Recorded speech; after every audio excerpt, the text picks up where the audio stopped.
Border security, that is the main issue of contention as the U.S. government shutdown enters its second week this morning, with the lives and paychecks of some 800,000 federal workers hanging in the balance. It is day 8 of the funding showdown, and there is no end in sight. ABC's White House correspondent Tara Palmieri is at the White House with the latest on negotiations and what it all means for those families affected. Good morning, Tara. Good morning, Eva. President Trump is staying here in Washington instead of spending New Year's at his Palm Beach resort. But the negotiations have broken down. Neither side is even talking to each other at this point, and the president's chief of staff says they're in it for the long haul. It's day 8 of the government shutdown, and neither side is willing to budge. Negotiations to reopen the government at a standstill with no end in sight before the new year. Discussions have broken down. We do expect this to go on for a while. The deadlock over the president's demand for a border wall. Democrats refusing to pass a bill that includes funding for one of Trump's main campaign promises. I guarantee you, folks, that Mexico is going to pay for the wall. And the president now raising the stakes, tweeting, quote, "We will be forced to close the southern border entirely if the obstructionist Democrats do not give us the money to finish the wall." Incoming Speaker Nancy Pelosi saying the House's first vote as the majority on January 3rd will be to reopen the government. The president's chief of staff, Mick Mulvaney, explaining how last week's negotiations went awry. Saturday afternoon, we sat down with Mr. Schumer and gave him a number below 5. Last night, they called us and said that they weren't even going to counter that.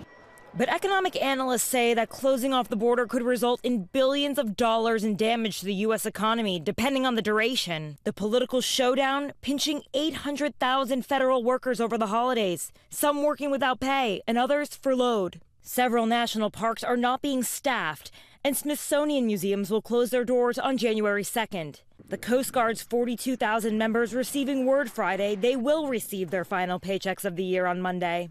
Homeland Security Secretary Kirstjen Nielsen is currently in El Paso, Texas. Last night, she visited detention centers in the border cities. 2 children have died in U.S. custody this month. Today, Nielsen heads to Yuma, Arizona, where she'll meet with medical technicians and local officials. But guys, all of those meetings are closed to the press. Dan? Tara Palmieri at the White House. Tara, thank you. Let's go to Texas now and bring in our chief political analyst, Matthew Dowd. Matthew, good morning. Let's start with the president threatening to shut down the entire southern border. Do you see that as a real threat or a negotiating tactic or maybe a message to his base? What do you think's going on with that? Well, I don't think it's a real threat. First of all, many treaties.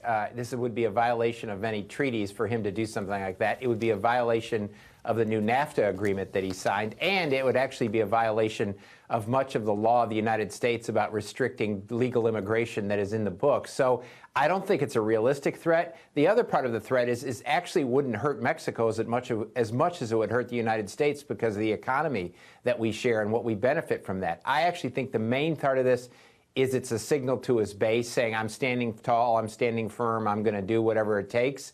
But it's not realistic that he would shut the border down. This horrible murder of the police officer in California, we've all seen the picture of him posing with his wife and 5-month-old child but hours before he was shot. The president has been pointing to this case as he argues for his border wall. Is that not potentially a powerful line of argument politically?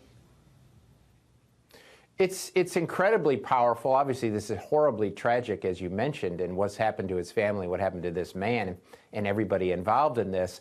I don't think, though, appealing to people's fears in these ways, in these anecdotal ways, has actually benefited Donald Trump. He tried this in the midterm elections with various points in time, running on the wall, doing all that, and he lost the midterms badly. And so in the short term, I think it's incredibly emotional, incredibly tragic, and it's incredibly powerful. But making long-term public policy, I don't think it's helpful in that regard. Back to the shutdown for a second. No matter who, quote-unquote, wins here, is it possible that the president is playing a smart, long game in terms of portraying the Democrats as soft on border security, a point that he's just hammering and hammering and hammering? Well, we know in the short term right now it's not benefiting the president. Most of the Americans blame the shutdown on the president. And I think when you look back at 1995 and 1996, when that started, they blamed the Republicans in that, and it never got better for the Republicans. So I think in the long term, it doesn't benefit the president. What I think happens if this goes on, and we could see a record shutdown. I think the last record was 21 days long of a shutdown. We could pass that record. I think it's going to be a pox on everybody. I think at some point in time, the public's going to say, come on, show some leadership, Democrats and Republicans in Washington. But for now, I think it hurts the president, and he has actually claimed credit for the shutdown. So in the end, I think this isn't beneficial for the president, and it's definitely not beneficial for the American public. And we've got a new House Speaker coming in next week. We'll see if that moves the ball forward in any meaningful way. Matthew Dowd from Texas this morning. We appreciate it. Thank you. Hi, everyone. George Stephanopoulos here. Thanks for checking out the ABC News YouTube channel. If you'd like to get more videos, show highlights, and watch live event coverage, click on the right over here to subscribe to our channel. And don't forget to download the ABC News app for breaking news alerts. Thanks for watching.